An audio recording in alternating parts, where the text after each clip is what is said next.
Buenas tardes a toda la audiencia de FM La Posta.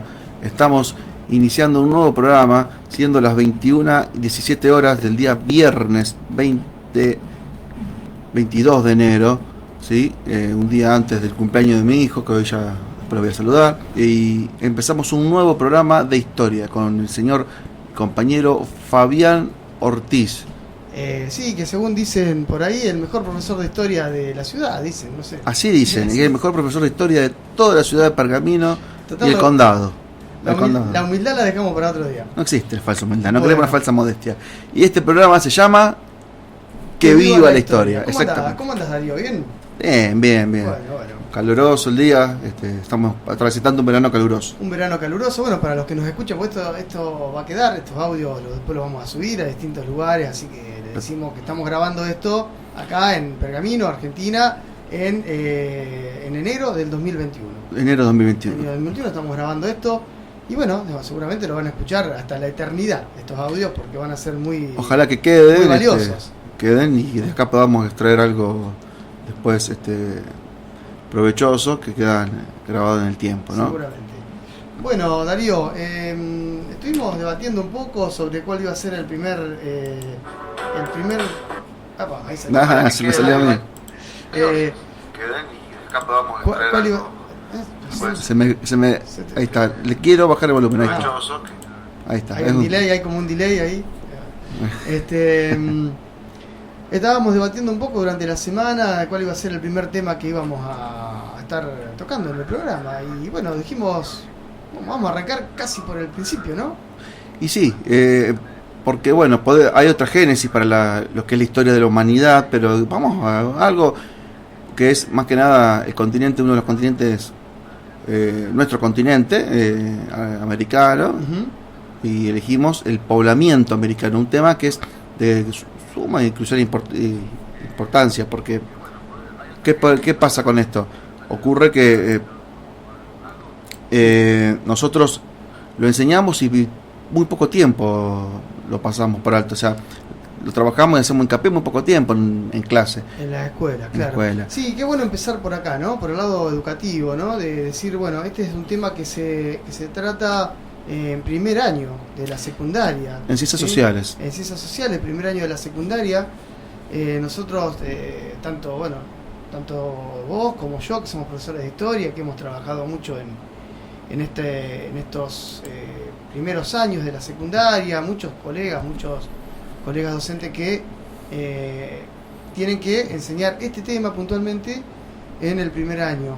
Y a veces es un poco difícil el abordaje del tema, porque se presenta la problemática de la abstracción que los niños necesitan, los chicos de esa edad necesitan, para entender la magnitud del tiempo transcurrido, ¿no? Nosotros hablamos, en este caso, bueno, ahora vamos a debatir un poco, a discutir un poco del tema. Vamos a introducirlo. Hay teorías que hablan desde los 15.000, 20.000 hasta 50.000 años en el poblamiento de América. Claro, intervienen mucha ciencia, no solamente el historiador que hace conjeturas y después de esas conjeturas o hipótesis trabaja con las fuentes materiales, sino que estas fuentes materiales que uno puede encontrar, puede estar equivocándose y erróneamente puede llegar a una conclusión falsa que tienen que trabajar los equipos de paleoantropología, los de diferentes laboratorios que hacen pruebas de radiocarbono en el mundo, ¿no? En las universidades de radiocarbono, de carbono 14, para decir, bueno, lo que tenés acá tiene tantos años de antigüedad, ¿sí? Y obviamente es un hueso humano, es una punta de flecha, un guijarro, algo que usó un ser humano. Entonces nos da esto el lugar para pensar, para decir, bueno, ¿cuándo llega el hombre a América? Es bueno, nuestra tarea como profesor, y todo profesor de historia la debe tener, es hacer pensar al chico, hacerlo pensar y problematizar. ¿Realmente estamos acá desde siempre? ¿Creen que hubo gente siempre? ¿O algún momento solamente eran animales y otras especies, y el ser humano cuando hace su verdadera conquista del territorio americano? Porque podemos dar muchas interpretaciones y lugar a muchas a nuevos temas, que la verdadera conquista de este territorio americano llega cuando el primer hombre pone un pie aquí en el continente americano, hace la conquista del espacio geográfico, natural, cultural, y ya empieza la historia de América, cuando el primer hombre pisa, aparece el primer ser humano. Y cuando digo hombre, todavía tengo este concepto antiguo, ¿no? Que para que se entienda, hablamos de hombres, mujeres, de humanidad, ¿no? Sí, ser humano, el género humano. Puede haber sido una mujer, un grupo de mujeres que llegaron, no sabemos nunca quién fue primero. Esas cosas, bueno, son más difíciles todavía de determinar. Sí, interesante este tema. Y bueno, ahora vamos a ir mostrando, para los que están viendo la transmisión a través de la página de Facebook, vamos a decirles que estamos saliendo, aparte de estar grabando el audio, de estar saliendo a través de Radio La Posta 101.7, también estamos saliendo a través de Radio Educativa, que es una radio que se escucha online, y también estamos saliendo a través de nuestra página de Facebook de la radio. Y bueno, después pueden ustedes volver a ver el video, volver a incluso comentarlo. Después lo vamos a estar subiendo a distintas plataformas también. Bueno, Retrohistoria lo vamos a subir, ¿no? Un nuevo canal que empiezo para subir estos debates, charlas. Muy interesante. Retrohistoria vamos a ir subiendo temas de historia, obviamente. Historia, ¿no? Sí. Bueno, así que un poco ahora vamos a ir viendo algunas imágenes. Acá los que están viendo a través de la transmisión de Facebook lo pueden hacer. Los que están escuchando la radio obviamente no van a poder ver imágenes a través de la radio. Pero podemos empezar, ¿no? Un poco hablando sobre, primero, el origen, ¿no? El origen del ser humano. Porque, si bien a veces para nosotros puede resultar algo, digamos, bastante sencillo de explicar, a veces no lo es tanto, y hay ciertas dudas, ciertos desconocimientos, si se quiere. No es un tema que se hable mucho tampoco es un tema que pueda cambiar nada mucho en la actualidad del presente, que tiene tantas problemáticas. Es cierto. Pero sí es un tema que hay muchos investigadores, mucha gente que está trabajando en develar estas cuestiones que tienen que ver con los orígenes de la humanidad. La humanidad, como sabemos, surge, los primeros, el género Homo surge en África, en el noreste de África, y desde ahí se va distribuyendo al resto del mundo, ¿no? Claro, tenemos todo el sistema evolutivo con el género Homo y el proceso de dominización de este género Homo que se va distribuyendo. Y aparece en África, que desde África siempre, ya si bien para hacer breve rápidamente y seguir y con el tema con América, tenemos Australopithecus, la línea tradicional no le doy la línea más evolutiva, más compleja, sino la tradicional. Australopithecus, Homo habilis, Homo erectus y Homo sapiens. Después dijeron Homo sapiens sapiens, después se dijeron que Homo sapiens vale lo mismo, pero bueno, el Homo sapiens también, todos estos homínidos que acabo de nombrar, desde el Australopithecus hasta que no es un homínido, pero sí en nuestro antepasado más cercano a los primates, desde ahí tenemos que surgen todos en África. Y lo primero que sale de África es el Homo erectus, y que empieza a salir a Asia y llega a algunas partes apenas llega a las fronteras de Europa. Bien. Bueno, y desde ahí un poco se va distribuyendo muy lentamente en todo Asia, Europa, Asia, conviviendo con el Neandertal, que no lo mencioné, que hay toda una cultura del Paleolítico. Estamos hablando de hace unos 200.000 años atrás. Empieza lo que es el Neandertal, empieza a conquistar algunos sectores de Europa. Claro, hasta que aparece el Homo sapiens. Y ahí se dan ciertas disputas territoriales por recursos. Y hay conjeturas por qué desaparece el Neandertal, que si bien dice que tenemos una genética que compartimos con el Neandertal, que somos muy parecidos al Neandertal todavía. Y pudo haber un mestizaje, ¿no? Claro, hay un mestizaje. Muchos decían que murió el Neandertal por alguna enfermedad, cosa que hoy estamos trabajando mucho lo que son las pandemias, que pudo haber sido algo totalmente lógico. Son todas conjeturas, ¿no? Que el Homo sapiens pudo ser más fuerte y prevalecer en luchas, hasta comérselo, una especie de canibalismo, dicen que pudo haber habido. Son conjeturas, conjeturas de hace mucho tiempo atrás, que no quedan registros muy palpables. Claro. Sí, de todas maneras son cuestiones que se siguen investigando y que van a dar lugar a futuras investigaciones seguramente, de cómo se va dando todo este proceso, ¿no? Hay muchas cuestiones todavía para develar. Claro, Y ahí claro. hay el trabajo de los antropólogos, por ejemplo, para estudiar Sobre todo antropólogos, las sí. cuestiones culturales y demás, en movimientos, de la cuestión de los fósiles también en la paleontología. Y bueno, todo esto son todas ciencias que están colaborando en develar estos, podemos decir, misterios, no tanto, pero que en algún momento se va a ir sabiendo, ¿no? Claro, claro. El tema es encontrar estos restos fósiles. A medida que se van encontrando restos fósiles, se los pueda analizar bien, hacer la datación correcta, todo, el tratamiento correcto al fósil, al yacimiento, al encuentro. Uh-huh. Pero debe haber mucho todavía por descubrir. El tema es dónde está, qué accesibilidad tiene, ¿sí? Claro. Porque si nos dicen que está a 40 metros de profundidad, bueno, ¿en qué parte?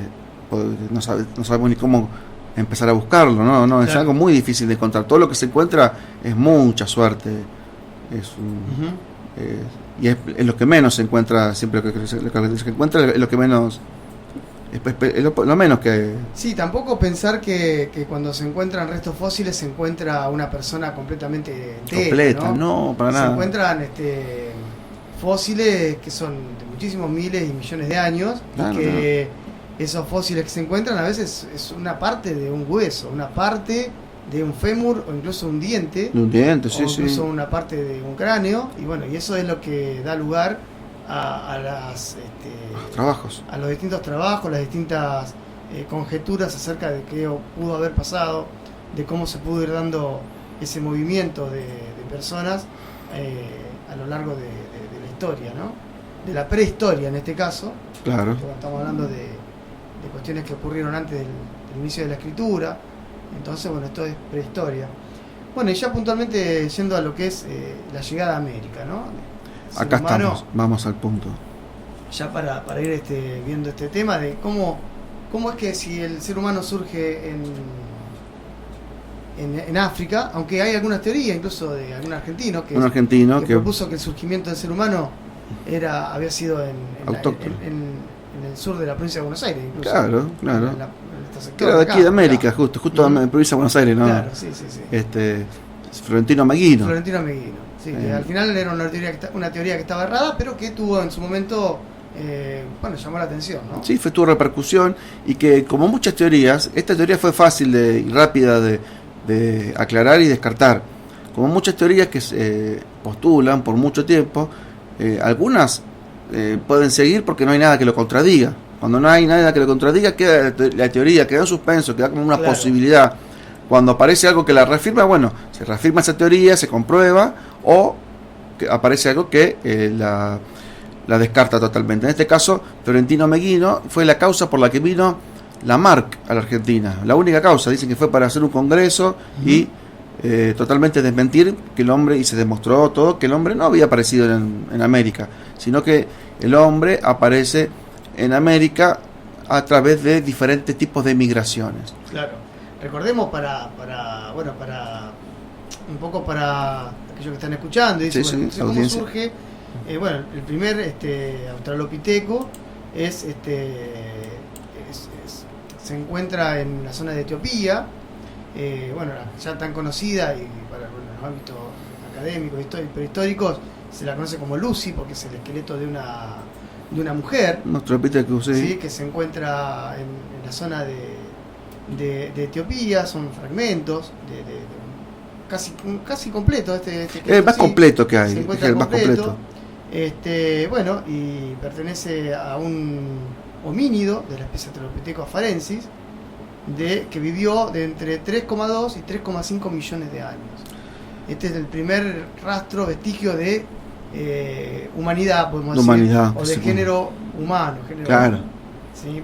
Que después se encuentran todas diversas clases de Australopithecus que se los va clasificando, pero que sabemos que da lugar, siempre y cuando apoyemos la teoría de la evolución. Después hay más teorías. Seguro. Hay más teorías. Nosotros estamos acá con la evolución hoy. Sí. Otro día hablaremos quizás de otras cosas que son válidas Son también hablar. interesantes, sí. Le pusieron Lucy a ese esqueleto, pero ¿por qué le pusieron Lucy? Porque justo los antropólogos tendrían tocadiscos, me imagino yo, en aquella época. Estaban escuchando el tema de los Beatles, Lucy in the Sky, de Diamond Sky. En la radio, sí. ¿En la radio sonaba eso? Sí, capaz que sí. Y por ahí una radio, una M. Claro, Lucy en el cielo con diamantes. Con diamantes, un tema ese tema de de los los Beatles, Beatles. muy conocido. Y entonces justo que estaban desenterrando ahí el esqueleto de 3,5 millones de años, bueno, Lucy. Quedó Lucy. Qué descubrimiento, ¿no? No es que, poca cosa. La verdad que sí. Esto fue en el año, fue el día 24 de noviembre de 1974. Mirá, yo tenía un año y un mes. yo ni hacía crawl yo tenía un año y un mes. en los genitales de mi papá, ni siquiera eso. Y este esqueleto ya tenía 3,5 millones de años. Yo estaba esperando así de hacer descubierto. Tiene más experiencia, sí. Pero lo llamativo es que tenga la audiencia en cuenta que cuando vemos en las películas, es muy parecido a veces cuando vemos las películas que van desenterrando con un cepillo, todo, es muy similar. Yo siempre una vez hice la pregunta, ¿por qué no sacan las cosas rápido que están con un cepillito ahí? Dicen que la destrucción puede ser fatal. No queda nada. No queda nada. Se integra. Y que no puede la gente caminar libremente por ahí, ni andar moviéndose con total libertad por esos lugares, yacimientos arqueológicos, porque excavaciones arqueológicas, porque la destrucción podés pisar algo que es clave, destruir todo. Sí, tal cual. Así que todo se va sacando, así sea de hace 150 años atrás, 200 que está enterrado, todo con un cepillo. Se va sacando despacito, muy. Bueno, el esqueleto este es el 40% de un esqueleto. Sí. Bastante completo, le faltan unas partes. Y por el tiempo que tiene, sí, es bastante completo. Y era alrededor de un metro de medida. 1,10 m aproximadamente, pesaría aproximadamente 27 kilogramos. Y comía chiquita. Tenía, aparentemente cuando murió tendría alrededor de unos 20 años. Claro, sí. Era un promedio de vida, ya era una persona muy adulta a los 20 años. Y para una persona, si ponemos, hacemos una comparación con un chimpancé, es una vida que es un promedio de vida. Sí, ya era larga, era muy adulta. Era muy adulta. Cuando murió. La dieta era de vegetales, ¿sí? Y podía caminar bípeda. Acá hacemos un guiño a los veganos. Sí. Era puramente vegetales. Sí, aparentemente los primeros homínidos que empezaban comiendo vegetales. La ingesta de carne también hace, eso es otro tema también para no entrar en polémica, hace que cambie también la evolución, modifica mucho. Pero bueno, podía caminar en forma bípeda, 2 patas, y podía erguirse y ver sobre los pastizales de aquella sabana africana, y subirse a los árboles también, para los predadores, cuidarse. Sí, que eso, mira, pudo haber sido incluso el azar de la naturaleza, pudo hacer que uno de los tantos individuos nazca con esa particularidad, ¿no? Y eso digo, a que dejó esa descendencia porque dejó esa característica a las siguientes generaciones, porque justamente era una característica que beneficiaba profundamente a la subsistencia. La supervivencia. Claro, porque acá es cuestión de supervivencia. Recordemos que estos animales están conviviendo con predadores y que el hombre convivió con predadores constantemente. Los tuvo que dominar y sortear todavía. Hay zonas que hay animales que nos pueden hacer mucho daño. Sí, seguro. Y más en esa época donde era muy difícil la subsistencia. Totalmente. Bueno, ya volviendo a América, ¿no? Esta teoría de Florentino Ameghino que obviamente se descartó. Porque bueno, ignoraba mucho hasta el Australopithecus en aquella época, Florentino Ameghino. Claro. Pero bueno, hay algo importante, que él descubrió una gran cantidad de especies, desenterró, encontró yacimientos de animales prehistóricos, ya extintos, muy variados. Trabajó por arroyos de Entre Ríos, la provincia de Entre Ríos estuvo desenterrando especies que están todavía en los vestigios de estas especies, estos fósiles que son muy ricos para la paleoantropología, que vienen y estudian eso. Sí, lo que se llama la megafauna, ¿no? Claro. Bueno, acá cerca de Pergamino hay un museo muy importante, el museo de la localidad de San Pedro. Sí. Bueno, yo tuve la posibilidad de visitarlo, incluso de hacer un video que está ahí subido en el canal del Pregón del Sur. Está el video. Donde, bueno, ahí hay unos tremendos animales que miden hasta 3,5 metros de altura, unos perezosos creo que eran, ese tipo de similar al perezoso, decir. Bueno, eso vivieron todo en esta zona. Más que nada en la zona de los ríos, en los pantanos. Exactamente, toda la zona costera, ¿no? Estaban El mamut llega a América, también hubo un mamut en América. ¿Qué más? Bueno, hubo otros animales. Bueno, ahora cuando empecemos con la llegada del hombre, ¿a qué perseguía el hombre en América? Claro. En un primer momento decían que esta megafauna no existía cuando aparece el hombre. Otros dicen que no, que realmente se extingue con el hombre, con la llegada del hombre. Pero la tienen que cazar y se la tienen que comer, Claro. obviamente.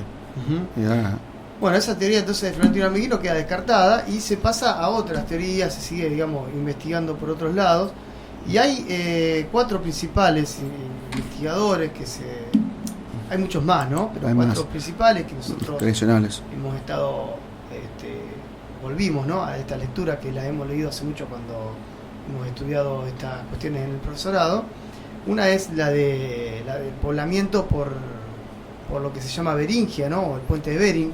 Exactamente. Bueno, esa es la de Alex Eldrica. También Paul Rivet, Méndez Correa y Paul Martin, que es otro investigador, que también sostienen distintas teorías acerca de cómo se fue poblando el continente americano. Pero la más acertada es justamente la del puente de Bering. La del ¿no? puente de Bering.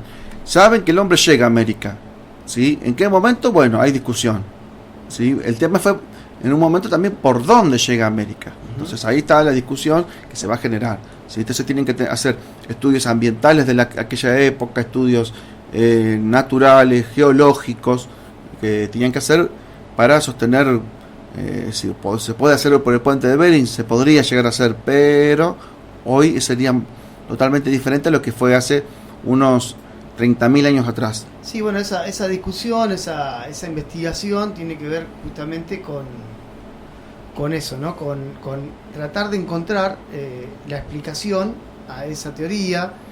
Lo que sostienen es que en esa zona, ubiquemos a aquellas personas que están escuchando, que están viendo en este momento. Vamos a poner una imagen para los que nos están viendo a través de las redes sociales. Bering es un sector que une los dos continentes, el continente asiático con el continente americano, ¿sí? Bien al norte, Alaska, exactamente, con la parte asiática. Bueno, entonces se cree, esta teoría que sostiene esta posibilidad, dice justamente eso. Acá vamos a poner una imagen que persiguiendo animales o la fauna de ese momento, que lo perseguían para comer, para alimentarse, para usar sus pieles para cubrirse, los seres humanos pudieron atravesar ese lugar que en ese momento estaba congelado, o también en ese momento podría haber estado el nivel del mar mucho más bajo. Estaba más bajo. Por lo tanto, era un lugar que todavía se podía pasar caminando por tierra, digamos, ¿no? Claro. Dato de color y curioso que comprueba esta teoría que se hace con la geología. ¿Cuántas ciencias que tienen que intervenir para esto? Hace 30.000 años atrás había la mayor parte de la Tierra estaba congelada. Tenemos el último periodo de glaciación que hace que este puente tenía 85 metros de 85 kilómetros, perdón, de ancho. Claro. Entonces, en estos 85 kilómetros los animales iban pasando y bueno, qué sé yo, el ser humano empezó esta búsqueda, sabiendo que encontrar, ignorando dónde iba seguramente, pero bien, o sea, sabiendo que en el trayecto iba cazando animales. Además, imaginemos que ellos perseguían, por una cuestión de supervivencia, de subsistencia, perseguían justamente su sustento, su comida. Claro. Todavía, obviamente, la agricultura, la ganadería no estaba desarrollada. No se conocía eso. Eran absolutamente nómades, clanes nómades que se movían de un lugar a otro. Y la única posibilidad que tenían de sobrevivir era tratando de cazar estos animales. Y entonces, si los animales migraban por su instinto, por su cuestión de supervivencia también, migraban de un lugar a otro, ellos se movían persiguiendo a estos animales, y cuando los animales se movían a otro lugar, ellos también se movían. O cuando no había más, medio de subsistencia o recurso, se tenían que mover a otro lugar, y esto era como se vivía, ¿sí? Y para eso pasaban generaciones. Era problemático subsistir antes. Se estima que la cantidad de generaciones que han pasado en esos casi 30.000 años, que es más o menos el número, entre 28 y 30.000 años, es el número aceptado por la comunidad científica, digamos, histórica, para poner al hombre americano, Son 920 generaciones que han pasado hasta la actualidad. Muchísimos. ¿Sí? Claro. Entonces, se comprueba que hay grupos migratorios, que ahora vamos a hacer hincapié cuáles eran estos grupos migratorios, que vienen a instalarse al norte de América y después se van desplazándose al sur, encontrando aún más vegetación. Si hay más vegetación, hay más fauna, que persigue que se alimenta de la vegetación, animales herbívoros, hay carnívoros. Entonces, bueno, el Homo sapiens, ya hábil cazador, iba aprovechando todo esto, comían lo que venían, porque me imagino que el problema principal para el ser humano en estos momentos, y para la humanidad hoy también, es la alimentación. La alimentación es el problema principal. Sí, era la subsistencia básica. Claro, entonces era cazar y comer y utilizar los huesos, utilizar la piel, todo. Entonces, la teoría del estrecho de Bering es la más aceptada, pero también no es la única. No es la única. Incluso la teoría del estrecho de Bering, más allá de que la sostiene Alex Drica, fue la primera en explicar la llegada, y el primero fue un español, un jesuita español, que lo hizo ya en el siglo XVI. Viste que los jesuitas y la iglesia, digamos, son muy en general, estudiosos. Estudiaron mucho sobre las comunidades americanas y trataron de encontrarle un montón de explicaciones, más que nada los jesuitas, ¿no? Fueron muy... Bueno, por algo los echaron después de varios lugares, ¿no? Sí, totalmente. Un poco. Y porque no le conviene gente que estudie tanto, que estudiaría si estudiara la gente, claro, humilde todavía. Entonces este jesuita español llamado José de Acosta, que fue en el siglo XVI, ya sostenía la teoría de la entrada por Bering, pero bueno, le faltaban ciertas cuestiones científicas para terminar de demostrarlo, y esto se va logrando a través del tiempo. Claro, ellos se guiaban más que nada, Acosta se guía como otros que después lo siguen, y estaban atentos a lo que él decía, que después siguieron trabajándolo. Se guiaban más que nada por el Génesis y por la distribución de estas tribus semíticas, que desde esa sale también Israel, el pueblo de Israel, por donde se distribuyeron, ¿no? Entonces, para el norte, sur, de esa zona de lo que es Oriente Medio, entonces ahí esbozaban la teoría diciendo, bueno, acá aparecieron, acá salieron, ¿sí? Pero es fascinante porque no me sale el apellido Drica. Alex Drica. Drica, ¿de dónde es la proveniencia de este señor? No sé, pero es ahora vamos a ver de dónde bastante es. Difícil de pronunciar. ¿Dónde nació este? Para mí es nórdico. Debe ser no sé. de Alaska, debe ser. Nada, chiste para. El tema es que a lo que vamos, que sí, o sea, va a ser el problema después ver en qué año, porque se va a dar por sentado que el estrecho de Bering, sí, pasaron una gran cantidad de colectivos humanos, grupos humanos, pero en qué año, sí, va a dar una controversia que nos deja a nosotros hoy en día nos deja asombrados. Ahora mismo, antes de hacer el programa, estábamos cotejando un poquito los datos que teníamos ambos, y nos quedamos siempre muy sorprendidos. Sí, lo que hay que tener en cuenta también, y que a veces no hay que dejarse llevar hay muchas publicaciones al respecto. Nosotros estuvimos explorando durante la semana mucho material bibliográfico que hay en internet, e incluso yo creo que para estudiar esto seriamente y para poder después transmitirlo de una manera mucho más concreta y correcta a nuestros alumnos, creo que hay que volver a leer a los teóricos más que han estudiado más el tema, ¿no? Sí, porque hay mucho artículo en internet, bueno, las revistas a veces están un poco más serias, pero mucho blog, mucha cuestión en internet que uno no sabe si la interpretación del que escribió, ni siquiera a veces citan bibliografía, es decir, que puede estar diciendo cualquier cosa. Toman cualquier cosa y no lo cotejan. Y los investigadores, ¿cuántos años creen que pueden estar estudiando sobre este tema? La vida, exactamente. No, yo te iba a decir 30, 40 años. La vida tiene 70, 80 años y desde los 20 años están estudiando. Estaba viendo el otro día algo sobre un antropólogo que estudió los pueblos originarios de América, que ya lo vamos a hablar también. Sí, estuvo toda la vida. Se la pasan estudiando. Bueno, Rex González, ¿no? Rex González.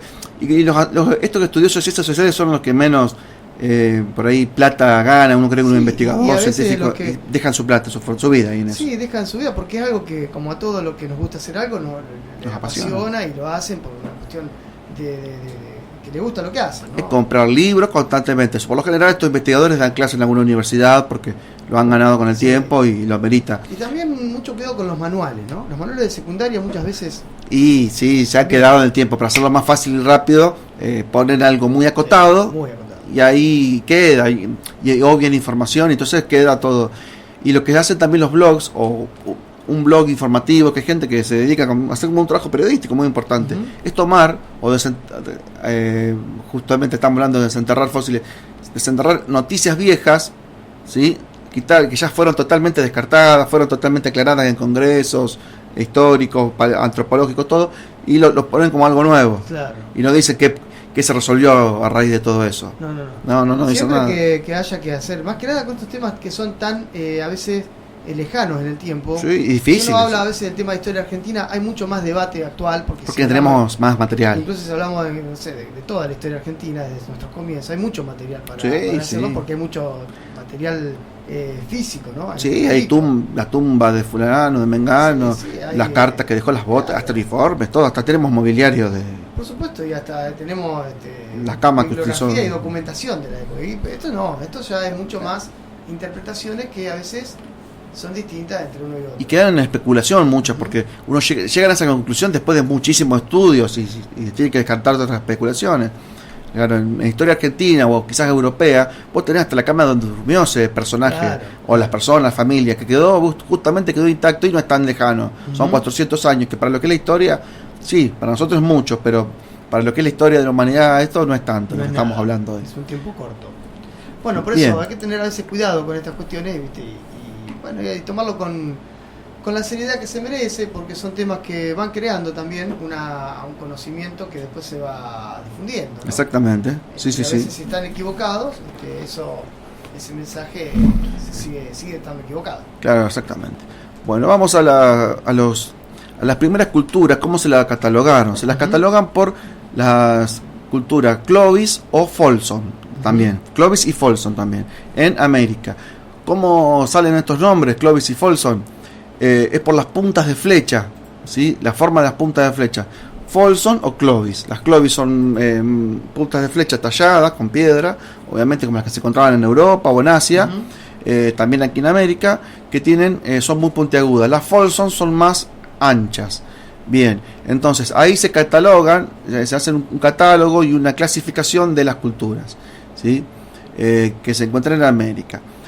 Vamos a tener de la cultura Folsom, primeramente, una de las que quedó más aislada, es que hoy comentaba que fue el primer descubridor e investigador de este tema. Fue una persona, un negro emancipado. Digo negro propiamente dicho,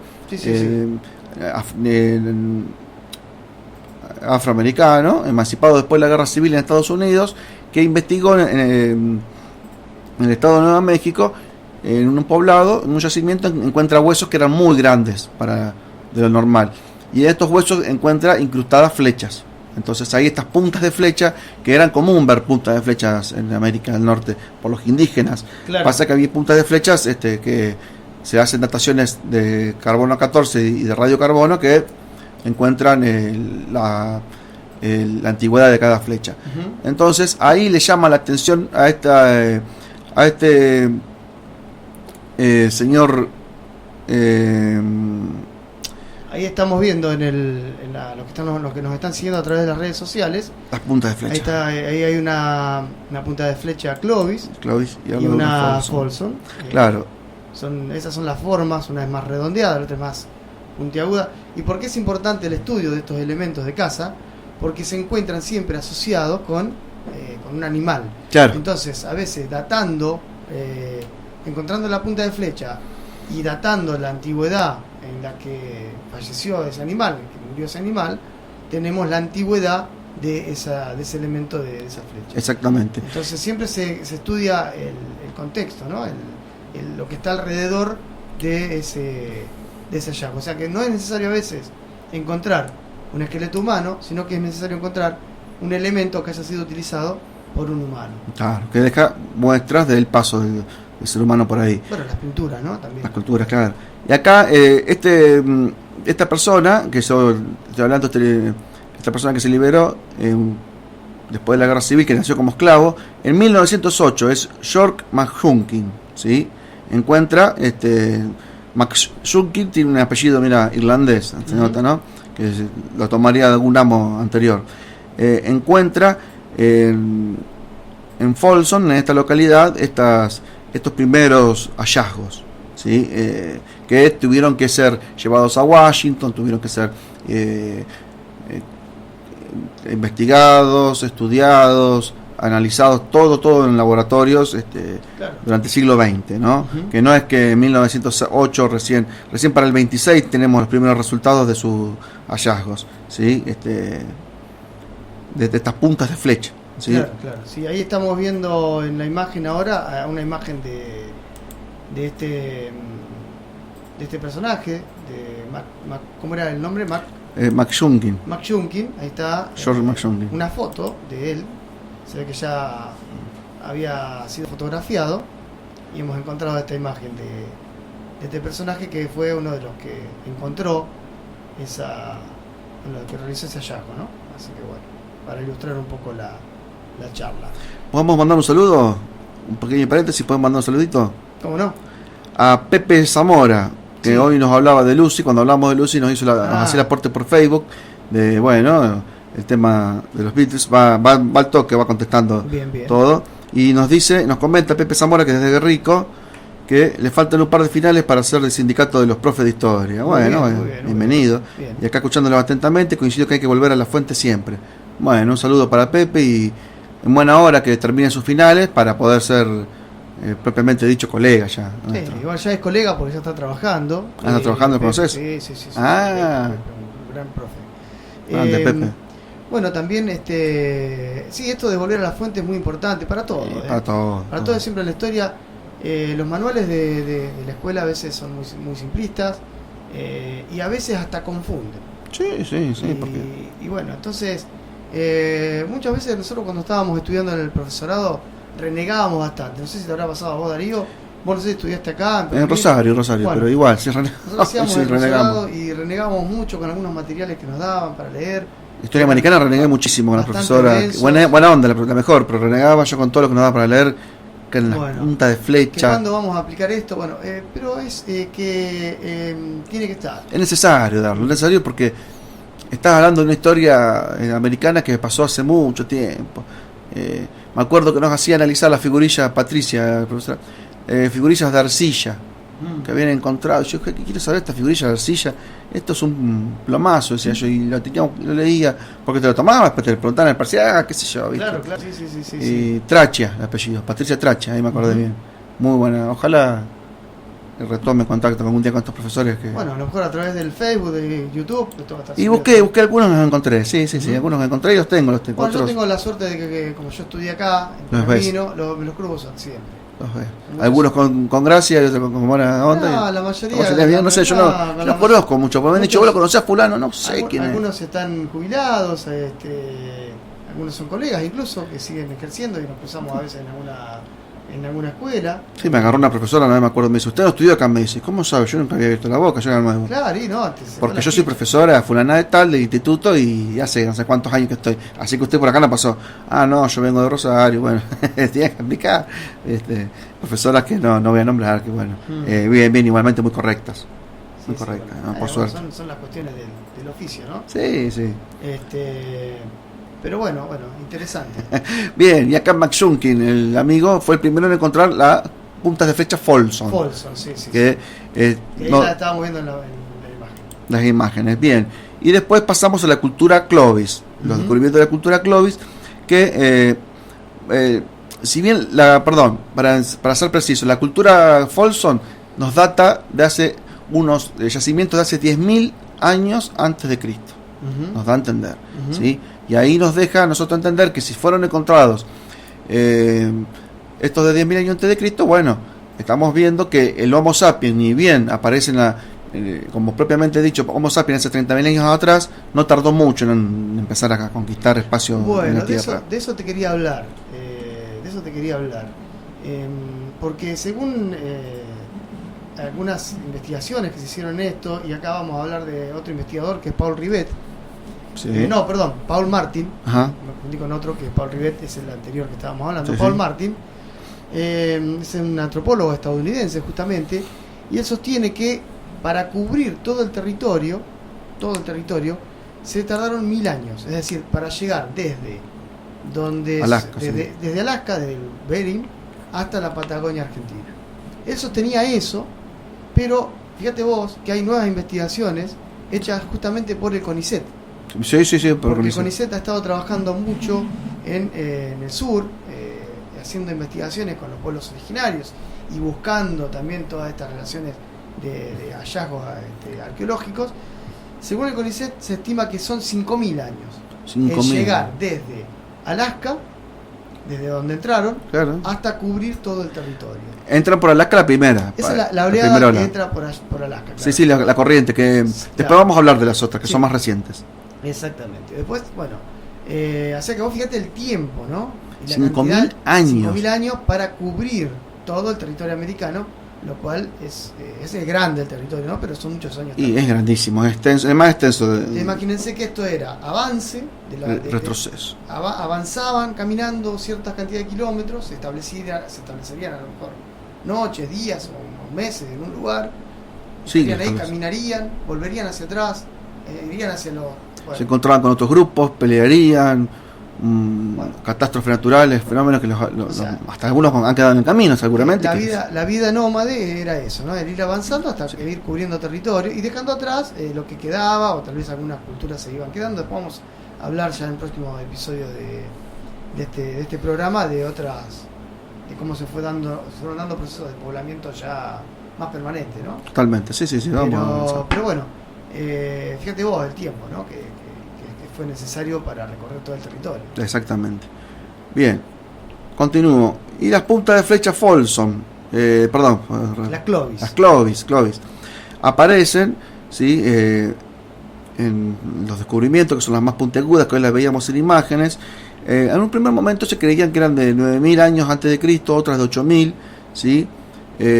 Pero estamos hablando que llegan a oscilar los últimos resultados para mediados del siglo XX de 11.500 años antes de Cristo. Empezaron esta cultura Clovis. Son los vestigios más tardíos que hay dentro de lo que es el territorio del continente norteamericano. Sí, recordemos que ahí estamos viendo nos están viendo a través del Facebook, que estamos transmitiendo en vivo el video. Ahí están viendo una imagen de lo que es Norteamérica, la parte mexicana sería, ¿no? Sur de Estados Unidos y norte de México, que sería donde se desarrolla esta cultura Clovis, que que manejan esta punta de flecha más puntiaguda, más filosa, podríamos decir, ¿no? Sí. Bueno, no sé si más filosa, pero sí más trabajada en punta para la caza. ¿Sí? Tal vez tendría que ver con el tipo de animales que cazaban. Que cazarían, sí, seguramente necesitarían perforar más para matarlos. No es nada sencillo. Recordemos que cazaban mamuts, por ejemplo, de grandes dimensiones. Entonces, bueno. Y no, un flechazo no bastaba. Un flechazo para matar a un mamut. Pero acá tiene que ver con los grupos, cómo se organizaban, sí, la caza y demás. Lo que sería cazar un mamut sería toda una estrategia y esfuerzo físico, porque no debe ser un animal fácil de cazar, seguramente. No, podemos salir si quieren. Vamos, un día vamos a cazar mamut. Vamos a cazar, que nutria no, mamut, nosotros no andamos con chiquitaje. Claro. Se piensa. Si encontramos uno, enseguida. Encontramos, sería bueno. Y lo mataban, el último vez lo mataban, lo liquidaban ahí. A ellas todas las crías, no. Claro. Y no seríamos los primeros en hacer una pavada de eso. Bien. Bueno, esto es lo que entonces las dos culturas principales en el norte, en lo que es Norteamérica, Clovis y Folsom, ¿no? Totalmente. Bien, este proceso Clovis, cómo se tanto la cultura, estas Clovis y Folsom vienen por el estrecho de Bering. Claro. Y son las más antiguas que hay en Norteamérica. El tema es lo que se encuentra posteriormente en Pueblo Verde, en México, y otra acá después en Argentina, en Tucumán. Claro. Ahí interviene el CONICET, que son más antiguas todavía. Monteverde, en Chile, perdón. Entonces, vamos a... Bueno, pero las otras teorías del poblamiento, como ustedes verán, estábamos hace un rato mostrando un mapa, la que estamos hablando es la que entra por el norte, pero hay otras teorías que se desarrollan y que, digamos, que proponen la entrada del ser humano por otros lugares, ¿no? Como por ejemplo por favor, mencionalos. Por la parte, digamos, oceánica. Total. ¿Sí? Oceánica, también por la parte antártica. Claro. ¿Sí? Es decir, que hay distintas teorías acerca de esto. Claro, es zona de Melanesia, Polinesia, estos pueblos hábiles navegantes, ¿sí? Cuesta pensar tantos años atrás, 20.000 años atrás, como 15.000, 10.000 años atrás, vienen navegando el mar. Pero bueno, lo han hecho. Bueno, pero está la teoría. La teoría está. Esta es la teoría Balsas. justamente de Paul Rivet. ¿Sí? La teoría de Paul Rivet, que propone justamente esto. Es un antropólogo francés. Sí. Y él propone esta teoría que le llama teoría oceánica. Y que es multirracial, dice el origen. Claro, y tiene cuatro oleadas o 4 lugares por donde viene. Una es la teoría mongoloide, que es la teoría que ingresa, digamos, más sobre el norte, que es la de Bering. Claro, esa es la de Bering. Por debajo de Bering, navegando por el océano Pacífico. ¿Sí? Exactamente, llegan estos mongoloides. Que serían esquimales. Claro. En realidad no son esquimales, son mongoloides y esquimales. Y esquimal. El esquimal tiene otra adaptación, sí. Después tiene la parte que... Australianos. Claro, australianos, y que llegan a las costas de Perú. A la costa de Chile y Perú, exactamente, claro. Que navegando a través desde Oceanía, digamos desde Australia, lo que es actualmente Australia. Islas, todas las islas, bueno, van navegando por ahí, y van colonizando distintas islas, llegando a distintas islas, coloniza, sí. Y desde ahí llegan hasta la costa de Chile. Que es una travesía inmensa, sí, por océano. Por eso son teorías menos probadas, ¿no? Pero que están incluso documentadas en hallazgos de restos fósiles que coinciden la forma, digamos, de los cráneos. De trabajar también, y la cultura de cómo se trabajaban los materiales. Incluso el lenguaje. El lenguaje, sí, la similitud, y hasta el ADN han dicho que hay similitudes, pero bueno, está. Y una tercera línea de poblamiento serían los melanesios, melayos y polinesios, claro, que llegan a través también de las islas, de todo lo que es el sector del Océano Pacífico, más al norte, ingresan a lo que es Centroamérica y también a la zona de Ecuador, de todo ese lugar, ingresan por ahí, ¿no? Claro. Y ¿cuál era la primera de Méndez Correa, que también sostiene como la de Paul Rivet, que dice que es multirracial el asunto, que van desde... Piense la gente, vaya pensando, desde Oceanía, Antártida, y después llegan al sur. Exactamente. Sí, que esa es muy, muy ambiciosa, pero bueno. Sí. Bueno, y estas fueron, digamos, oleadas que están separadas en espacio de tiempo bastante grandes una de otra, según lo que sostiene este antropólogo, pero que, bueno, no deja de ser atendible. Y también, los esquimales, como te decíamos, es la teoría que junto con los mongoloides ingresaría por la zona de Bering, ¿sí? Ajá. Dicen que también, está la teoría que en balsas se cruza el océano Atlántico desde África y llegan a las que son las costas de Brasil. Sí. Esas, hay descubrimientos que dicen que apoyan esa teoría. Esa es la que menos se ha desarrollado, que son las se llama Europa, Océano Atlántico, América, ¿sí? Que aparecen acá, nombramos solamente a Emerson Greenman y a Michael Brown, sí, personas que hacen estudios de ADN mitocondriales, que bueno. También hay un antropólogo español, sí, que estudió en Alemania, se nacionalizó en Argentina, se llama Salvador Canals-Frau, y él propone también una teoría que es de origen múltiple, digamos, de carácter múltiple de poblamiento, con 4 también oleadas migratorias clasificadas en 4 tipos culturales.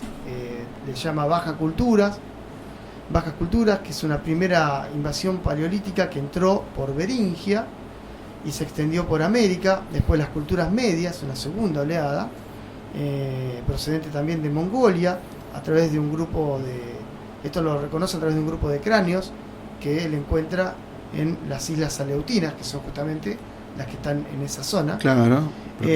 También después las altas culturas, que es de donde provienen la maya y azteca, Uh-huh. de nivel neolítico, procedente de Melanesia, y se asentó en Centroamérica. Y otra alta cultura inca, la cual corresponde a una cuarta corriente de nivel neolítico, procedente del sudeste asiático, que tomó el camino de las islas situadas entre Australia y Sudamérica, incluyendo la isla de Pascua.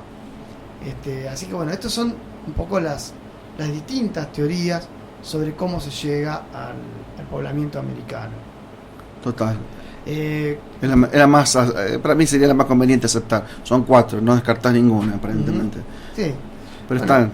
Nosotros en programas posteriores casi nos estamos quedando sin tiempo. Darío. Estamos ya.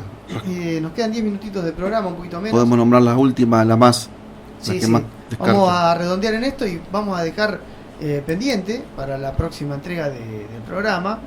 Por ahí seguimos un poco profundizando en este tema y vamos a hablar, si querés, te propongo Sí. que hablemos sobre las culturas ya que se fueron asentando en Centroamérica, como esto que nombrábamos recién. ¿Cómo no? Maya, azteca, inca. Empecemos con los antecedentes, ¿no?, de estas culturas. Totalmente. Pero bueno, vamos a dejar eso para el próximo programa. Totalmente, sí. Me gustaría seguir comentando estas cuestiones, ¿no? Bien, acá tenemos. Voy a mencionar la que más nos genera y que está comprobada, está trabajada. Ahora vamos a ver cómo se trabaja. Tenemos en Antofagasta de la Sierra, Cueva de Cacao se llama.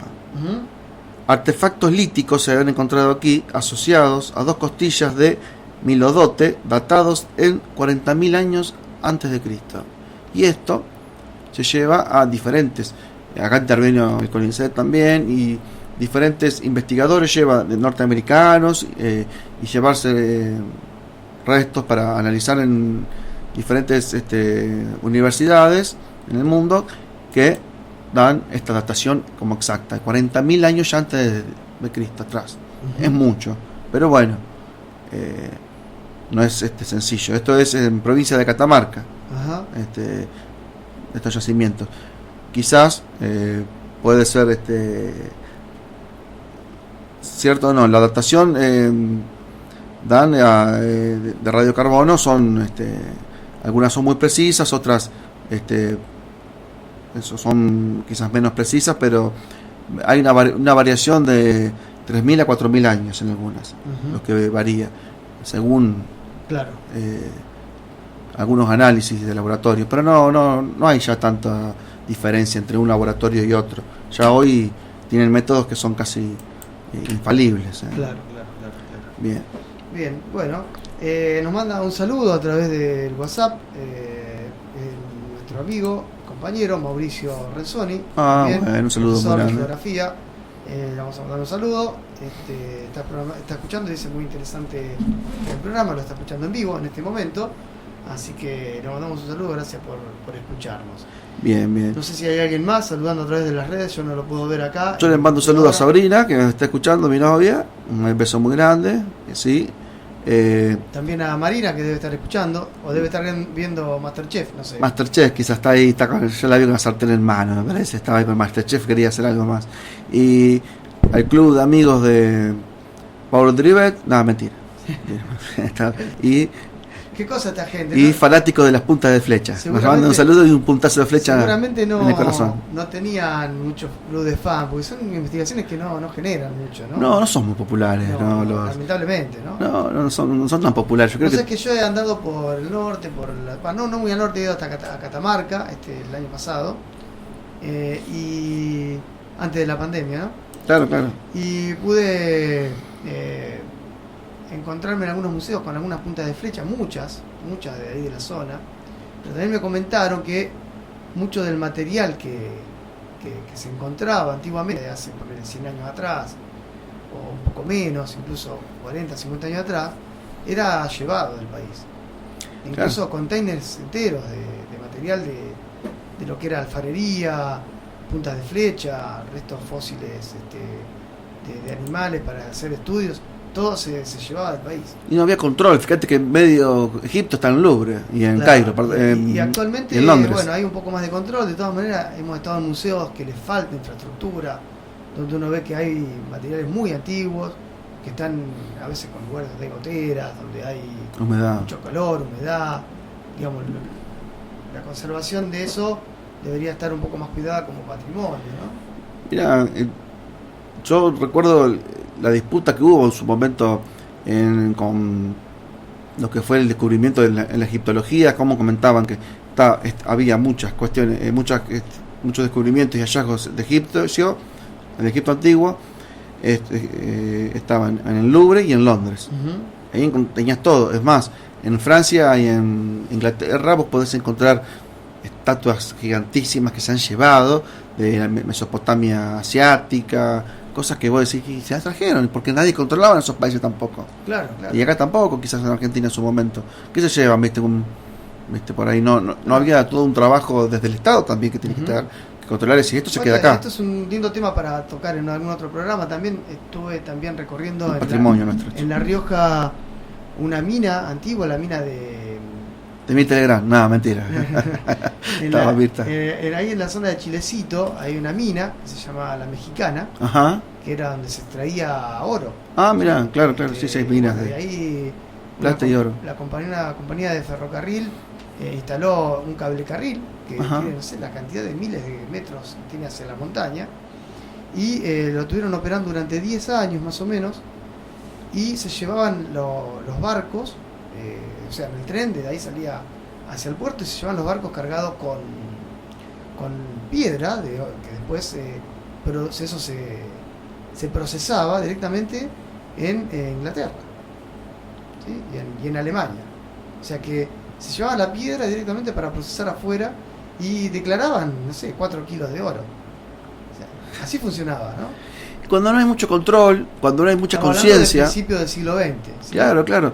Cuando no hay mucha conciencia de lo que se tiene, ¿no? Me parece a mí perfecto cuando hablan de la libertad de mercado, ya nos estamos yendo un poco de tema. Saludos para Milei. Un saludo para Javier Milei y para Esper, el vecino. Para la gente de la UCD que has fundado el partido en Pergamino. ¿Ah, sí? No sabía. Sí. Yo estoy un poco de eso. Después vamos a hablarlo de eso. Claro que resucita. Ojo, le respetamos mucho. No, nos reímos del vecino Esper. Ya vamos a comer un asado. Vamos a jetearle un asado a Esper. Yo nunca lo vi acá en Pergamino. Es coterráneo, también que trabaja mucho en Buenos Aires. Bueno, pero más que ya los liberales dicen que el Estado tiene que ser cada vez más reducido, que tiene que achicarse el gasto. Yo puedo acordar de que sí se puede achicar el gasto, pero el patrimonio tiene que estar el Estado presente, porque totalmente encontramos vasijas, vamos a suponer unas vasijas de hace, 7.000 años atrás, vasijas, cuencos, lo que sea, las encuentra un equipo de antropología británico, norteamericano, francés, está perfecto, estudia todo lo que tengas que estudiar, pero de acá no sale nada. Claro, sí, tal cual. De acá no sale nada. Y si sale algo de acá, tráeme algo de allá. No sé, tráeme una momia.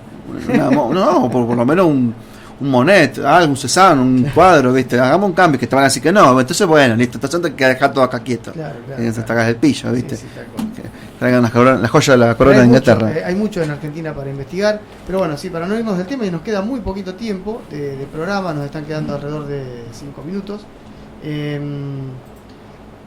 Bueno, hemos estado recorriendo entonces un poco la llegada del hombre americano. Sí, es importante. Nos quedan muchos. Mucho. Quien esté escuchando puede comentar después donde se suba este audio y video.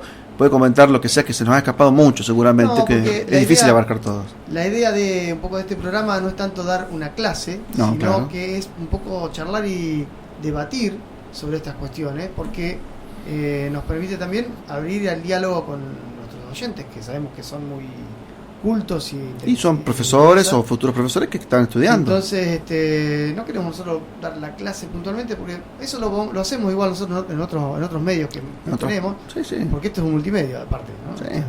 Tenemos varios canales, varias radios, estamos saliendo por muchos lugares, estamos haciendo ahora por Radio Educativa, por el Facebook, por Radio La Posta, así que bueno, seguramente han quedado cuestiones. Las pueden comentar y las podemos debatir en cualquier ámbito, que está bueno, siempre charlar y debatir. La discusión siempre es enriquecedora. Yo creo que es enriquecedora la discusión, siempre, que se hagan buenos términos. Bueno, Darío, la verdad que un gusto haber arrancado este programa. bueno, esperemos que podamos continuar todo el año, arrancando ya casi finalizando el mes de enero, ¿no? En medio de esta pandemia que no se quiere terminar. Y que va a terminar con toda la humanidad. No, esperemos que no. Bueno, por lo menos que quede registro de esto que estamos haciendo. Claro, que algún día terminará la humanidad, seguramente. No, eso es inevitable, ¿no? Inevitable, creo yo, pero no sabemos cómo todavía. Puede ser un indicio, quizás. Sí, para poder, qué sé yo, abrir un poco poner un poco de atención a qué es lo que estamos haciendo, ¿no? Sí.